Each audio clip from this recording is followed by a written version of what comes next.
با اومدن فصل زمستان کوههای سربسمو کشیده دهه سنگدره ناحیه خاولین و تل و تپه های آن برف پوش می شوند. اصلا در کوهستان هوا زود تغییر می یابد، گاه آفتاب و گاه ریزش برف به نظر می رسد. مقیمی این دهکده ها در فصل زمستان کارهایی که خاص به این ایامند انجام می دهند.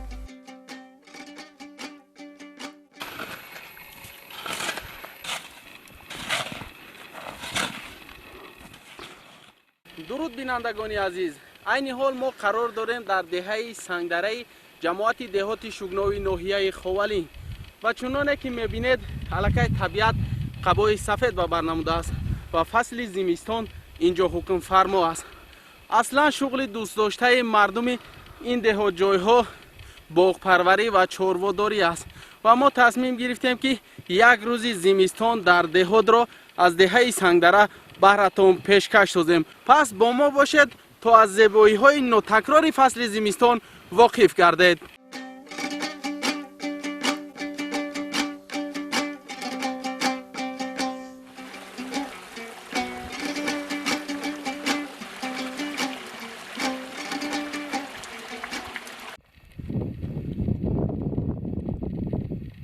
فرود آمدن برف لکلکین که به سان پرنیان است مسکون دیار را خوشنود می‌گرداند.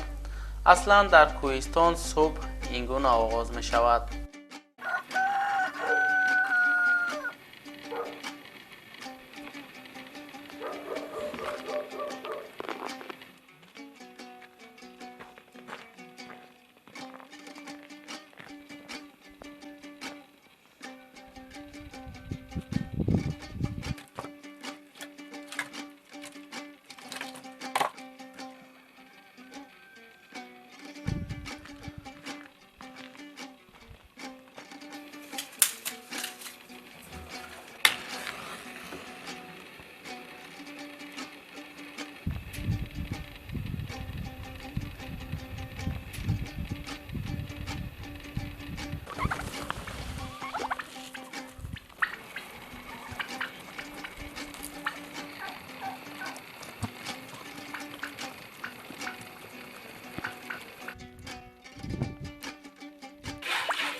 اکنون صبحانه نیز آماده شد.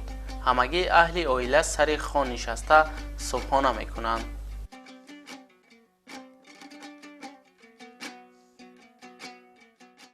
در دهه سنگدره زیاده از 45 عائله عمر به سر میبرند و خوراک های ملی که از قدیم الایام به ما به میراث مانده است خوب آماده میکنند.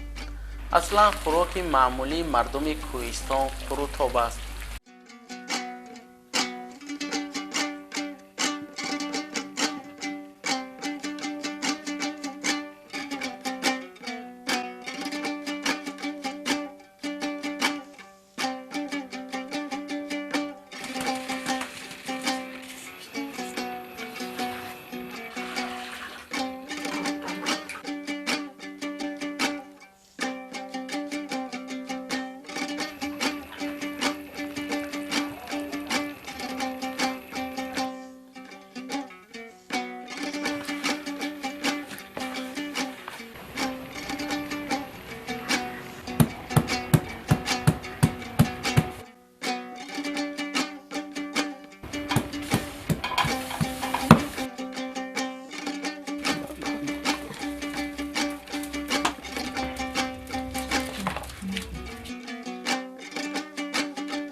قروتاب را در هر شکل آماده می سازند، لیک آن در کوهستان تولید شده و اصالتش هنوز هم پابرجا است.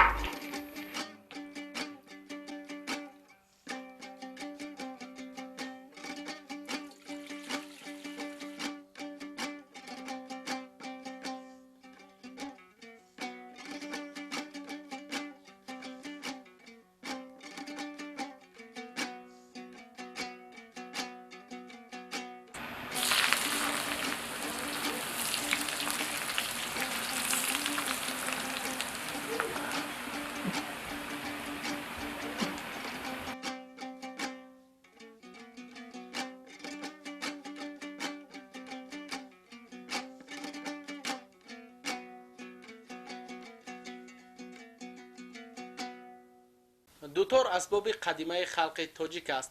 اصلا دوتور از چوب زردالو، بادام تیار می شود و چنانه که حالا شما میبینید دوتوری که در دست من است از آبکدو آماده شده است و هنگام در کوهستان با همسایه ها نشستن و یار و دوستان دوتور استفاده می شود و حالا ما با هم صدای دلنشین دوتور کوهستانی را می شنویم.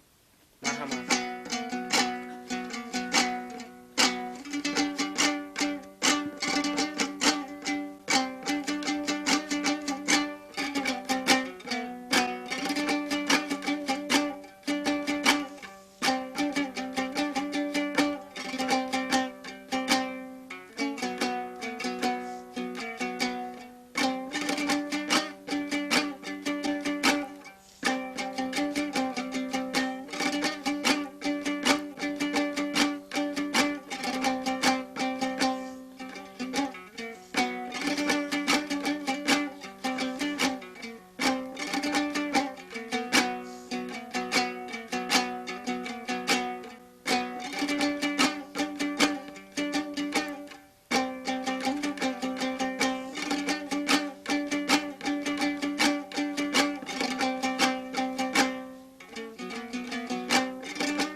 روزهای مقرره مردم کوهستان در زمستان نگاه و بین چاروا و پروا و پرورش آن می باشد.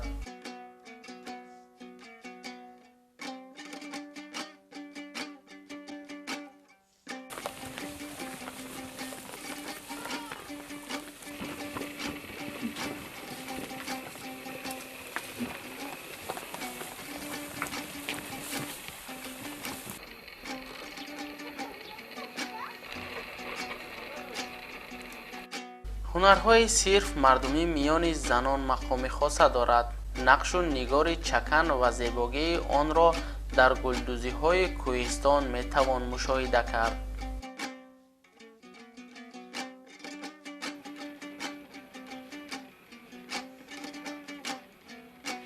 امی رفیده را برای نونبندی تا یک تنه مدام تا میریزیم، از تر میکنیم، میدوزیم. اینم خیلی برای نونبندی، ایش برای نون قوسک، ایش برای چپوتی، نمیو همش برای وش برای کلچه، اونا برای فطیر، نمیو را هم تیار میکنیم. و این بود یک لحظه از روزگار مردم کوهستان.